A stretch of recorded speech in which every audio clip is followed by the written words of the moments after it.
Ela, Cais, por favor. Uma querida amiga.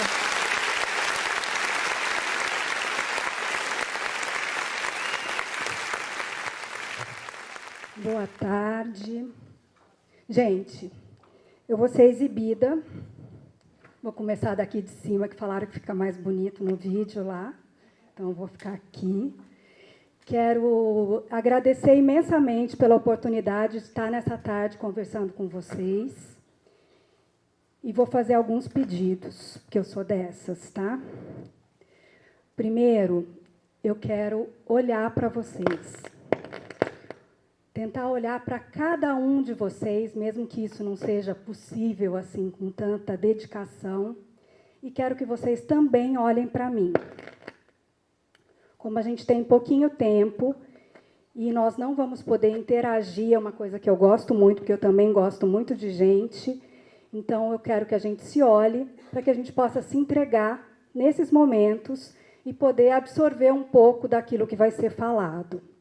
Vou deixar com vocês também, vou pedir para alguém passar e distribuir um post-it para cada um, para que vocês escrevam não só sobre mim, mas sobre as palestras que passarem hoje aqui, o que ficou de bom, o que vocês não gostaram, vamos lá, que a gente tem toda essa democracia. E aí vocês podem colar lá na mesinha do café, depois, quando a gente estiver fazendo o nosso café. Tudo bem? Esses são os meus pedidos. E por que eu estou tão feliz em estar aqui hoje? Porque o Dia Internacional da Mulher, ele precisa ser celebrado com ações como essa. Nós precisamos valorizar a reflexão e repetir muitas vezes qual é o valor desse dia, qual é o sentido desse dia. E eu gosto de falar especialmente para os homens nesse dia, porque nós, mulheres, temos um pouco, não todas e não muito, a valorização e a potência de ser mulher. Mas os homens, muitas vezes, ainda precisam ser lembrados disso, numa sociedade que ainda é muito machista e patriarcal. Então, eu parabenizo o Isik Chebab por proporcionar uma tarde de reflexão, agradeço pelo convite por eu fazer parte disso, e hoje eu estou aqui como uma bela urbana. Isso também me dá muita honra, né? Eu faço parte dessa plataforma de mulheres e de homens que escrevem e que discutem e que podem levar a palavra sobre assuntos que são relevantes para a sociedade. Então, eu estou muito contente de estar aqui. E aí eu quero falar para vocês por que esse dia é importante, por que ele tem relevância. Não é só uma causa feminista, embora seja uma grande causa feminista, mas é uma causa social. É um dia que ajuda que nós possamos nos constituir como sociedade, que nós possamos entender que existe uma desigualdade que ela é injusta e desleal. Isso acontece por muitas razões, né? E uma delas é que quem criou os princípios e as leis sociais foram os homens. Então, eles criaram a partir daquilo que era realidade para eles.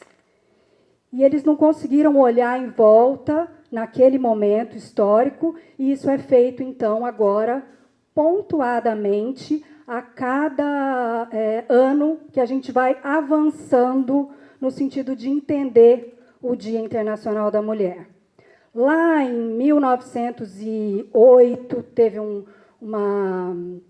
manifesto na Rússia, em 1911 na Alemanha, em 1917 nos Estados Unidos, que brigava por condições e direitos das mulheres no ambiente profissional.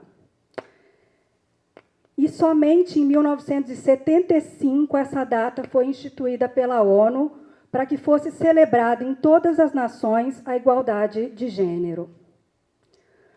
Porém, como é que as informações chegam? Sendo que, lá em 1975, ainda eram os homens que estavam majoritariamente no poder. Ainda é hoje, né? Mas a gente não tinha acesso à informação. Então, isso chegou como? A minha mulher, a minha companheira, a minha colega de trabalho, um bombom para dizer para você o quanto você é importante. Uma rosa. E tudo isso, gente, lógico que eu gosto de bombom e de rosas, adoro. Mas não chega a alcançar aquilo que a data precisa. E aqui eu fui muito generosa, que eu coloquei uma caixa de bombom e um punhado de rosas, e não era assim que a coisa funcionava, não, hein? Era sonho de valsa, e olhe lá. Então, a gente foi aceitando e recebendo as informações desse jeito, porque era o que a gente podia, o que dava conta. A sociedade conseguia, então, celebrar a presença da mulher, não o valor. E nós, mulheres, também temos uma grande participação nisso, porque a gente desceu nessa aventura como quem desce na montanha-russa. Não sabendo exatamente que emoção sentia, mas sentindo alguma emoção. E aí, vamos ver o que acontece, né? Vou lá, vou receber essa rosa, vou receber esse bombom. E como é que eu me sinto? Como é que isso muda a minha vida? Mudava a vida de alguém? Não. Por isso, volto a dizer, essa ação de hoje é importante. E por isso nós que estamos aqui temos responsabilidade de levar isso. Eu vejo aqui uma plateia majoritariamente de mulheres, um escritório fundado por uma mulher. Isso é raro, gente. Vocês estão num lugar de muito privilégio. E a responsabilidade de vocês, nesse caso, é muito maior, sinto dizer.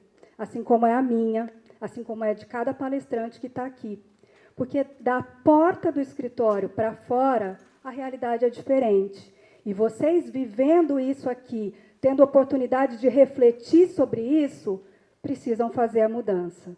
Precisam informar, precisam levar isso para as outras pessoas de uma forma que seja, de fato, o princípio de uma revolução, que marque, que tenha a noção da importância que é lutar por direitos e por conquistas. Esse é o valor do Dia Internacional da Mulher. Não é a beleza da mulher, não é o charme, a elegância, não. É o valor, é o quanto ela representa na sociedade. E como que isso faz diferença na vida de todo mundo. Eu costumo dizer, em vários lugares onde eu vou, que a humanidade ela só existe por causa das mulheres, que são as que geram a vida. Então, eu preciso muito respeitar essas mulheres. E respeitar no estrito senso do que significa respeito. A gente briga por direitos desde quando esses movimentos começaram. E aqui eu trago, então, recortes de quais são os principais direitos que estão em jogo. A equiparação salarial, que hoje, com dados do IBGE, as mulheres recebem, em média, 22% menos que os homens. Isso é bastante relevante porque eu não tenho mulheres, um número grande de mulheres que conseguem dar conta de toda a renda, de manter a família com o que ela ganha. Então, é importante a gente pensar nisso. Muitas vezes, as condições de trabalho são tão diferentes que eu tenho medo, como profissional, de dizer que eu estou grávida, de dizer que eu me sinto mal quando eu estou menstruada, de dizer de pensar que a minha carreira vai ser interrompida no momento em que eu der à luz, e o meu marido não. O meu parceiro, o meu companheiro, não. Ele vai continuar seguindo a vida dele corretamente, normalmente. e eu vou ter que dar uma parada, vou pausar a minha vida. Isso é o que acontece com milhares de mulheres, né? Então, pensar em direitos de parentalidade, licença paternidade, flexibilidade de horários, a possibilidade da mulher trabalhar remotamente algumas vezes por semana, a possibilidade do marido assumir algumas funções, isso não é função profissional, mas é acordo. Eu tenho que ter acordo, e o acordo que eu fiz com a minha mulher, eu preciso passar para o meu patrão. Dá para fazer assim? Tem como? E a gente tem que ir discutindo isso. A mulher precisa deixar de ser vista dentro do ambiente profissional como alguém inferior, alguém que é interrompida quando fala, alguém que é menosprezada quando dá uma ideia. E até mesmo no ambiente profissional, ainda hoje, o assédio sexual é preponderante. É onde mais acontece. Então, tudo isso precisa ser desfeito para que a gente tenha condições iguais. É muito difícil escutar uma história, não sei se vocês já escutaram, de um homem que sofreu assédio sexual no trabalho. Existe? Existe, mas é muito menor o percentual, porque no imaginário fica subentendido que aquilo é aceito, ou pelo menos passa despercebido, assim. Então, é importante a gente falar sobre isso. E, por último, e de muita relevância, na minha opinião, é o papel social da mulher. Porque uma mulher, ela nunca é só profissional.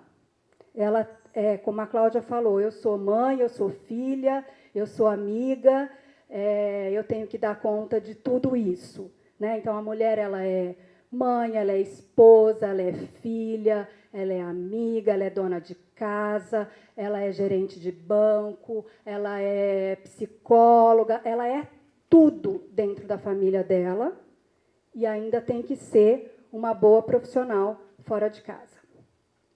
Então, esse papel social precisa ser repensado, reequilibrado, e essas discussões, elas precisam acontecer a partir de algum lugar. E eu acho que o ambiente profissional é um bom lugar para a gente começar essas discussões. Trouxe aqui assim um recorte bem sutil só da área jurídica, né, porque a gente vê desigualdades em todas as áreas, mas pensar que eu colhi esses dados no Conjur e na OAB Nacional, e a OAB diz que nas graduações as mulheres são maioria. São 77 mil advogadas no Brasil até 2023, contra...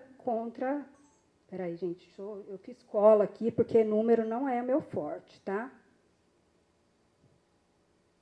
700 mil advogadas contra 663 mil homens advogados. No entanto, né, esses são formados. No entanto, nos escritórios a gente tem uma participação de 37% de mulheres, 49% nos departamentos jurídicos das empresas e 30% nos cargos altos dos tribunais brasileiros, que é nada, né? Então, nós precisamos também mudar, e aí a bola está com vocês. Vamos pensar nisso, como é que a gente faz isso? Eu acho que aqui eu tenho um grande exemplo, mas ele não é regra, é exceção. Outra coisa que me chamou muita atenção, na OAB Nacional, até hoje foram 37 presidentes, nenhuma mulher. Na última eleição para a OAB, se não me engano, 2022, me corrijam se eu estiver errada, 3 mulheres nas OABs estaduais, São Paulo, Paraná e Bahia. É muito pouco, né, gente? E o olhar da mulher, ele oferece diferenças que são importantes para a modificação da mentalidade. Então, nós precisamos normalizar e aceitar a presença das mulheres em ambientes de trabalho diversos. E aí, por que eu, Daniela, estou aqui, né? Quem é você na fila do pão para falar sobre equidade de gênero? Eu trago para vocês alguns recortes da minha vida para mostrar que eu sou ainda, apesar dos cabelos brancos, a mesma menina que se formou em fonoaudiologia com 21 anos e eu passei em 5 concursos, em primeiro lugar, alguns deles em vaga única, mas tudo o que eu queria era fazer mestrado. Era o meu maior desejo. E eu ouvi do médico professor, que era o chefe do programa, dizer para mim assim: você é a única mulher que prestou o mestrado nesse ano, nesse momento. Apesar da sua escrita acadêmica ser impecável, eu não vou aprovar você, não vou te aceitar, porque você é mulher em idade reprodutiva. Então, você vai, certamente, daqui a algum tempo, deixar a sua carreira de lado para poder abraçar sua família, sua casa, seus filhos, seus desejos. Então, eu não aceito você no programa. Essa daqui, ó, chorou muito. Chorou, mas não fez nada. Meio que se sentiu impotente, engoliu. Embora eu não tivesse nem namorado nessa época, 3 anos depois eu estava casada, grávida, e interrompi a minha carreira, porque o meu marido teve uma oportunidade muito grande, e eu tinha 4 empregos muito mal remunerados, concurso público, consultório particular e 2 instituições privadas, mas saúde no Brasil não tem valor, então eu ganhava muito mal, e ele teve uma super oferta. O que a gente vai fazer com o filho? Vamos lá. Dei todo o suporte para ele, mantive o consultório particular, continuei investindo na minha carreira nas brechas, né, nos momentos em que era possível, e ele deslanchou e eu fui esperando os meus filhos crescerem. 10 anos depois eu fui prestar... 10 anos depois eu fui prestar mestrado novamente. Passei, e aí, então, direcionei a minha carreira para aquilo que eu queria, que sempre foi trabalhar para o mundo corporativo, falando sobre comunicação e relacionamentos profissionais, que é o que eu faço hoje como consultora e mentora de empresas e de profissionais. Mas toda essa minha trajetória, ela poderia ter sido mais curta e menos sofrida se eu tivesse a informação ou a consciência sobre os meus direitos e as minhas possibilidades. Né? A gente briga muito por direito e por oportunidade, e mesmo que eu não estivesse competindo com o meu marido, é muito claro que ele teve mais oportunidades que eu e os direitos dele mais reconhecidos que os meus. Né? E por conta de ter conseguido isso tardiamente, às custas de algum sofrimento e muitas frustrações, eu me sinto, então, como eu falei para vocês, responsável por mudar esse jogo. E bem apoiada nos ODS, né, esse é o ODS 5 da ONU, eu passei a trabalhar voluntariamente para a capacitação de mulheres, para a geração de renda, para que elas não ficassem subjugadas ao salário dos seus maridos, ou mesmo para quebrar os ciclos de violência, porque a gente entende que os ciclos de violência contra a mulher eles só são quebrados quando ela consegue autonomia e independência financeira. Então, faço parte de alguns programas de capacitação de mulheres para que isso possa ser levado como uma forma de libertação e que a gente chegue à igualdade de gênero, que ainda está um pouco distante. E quando eu falo em igualdade de gênero, a gente vai logo pensando em ações muito grandes, como essa do ODS da ONU. Né? A gente pensa, nossa, precisa fazer muita coisa. Então, eu vou contar para vocês uma historinha breve, que é mais ou menos ilustrativa para o que eu quero que vocês saiam daqui hoje com a mentalidade. Imaginem vocês que 3 advogados se encontraram no elevador de um edifício. Eles não trabalhavam no mesmo escritório, mas eles se conheciam. 2 homens e uma mulher. aquele desconforto, aquele silêncio assim que não é muito legal no elevador, um deles disse assim: nossa, hoje vai chover. E vai ser feio, viu? Pelo que eu vi, parece que vai ser temporal. O outro responde: poxa, justo hoje eu tinha marcado um futebol com os meus amigos. Vou ter que desmarcar, porque campo aberto é risco, né? Não vai ter mais jogo. Ah, o outro, eu também. Eu sempre corro quando eu saio do escritório e com chuva não rola, não vai dar. E eles olharam para a mulher e ela estava com uma cara assim, um pouco espantada. E eles disseram: você também tinha programa?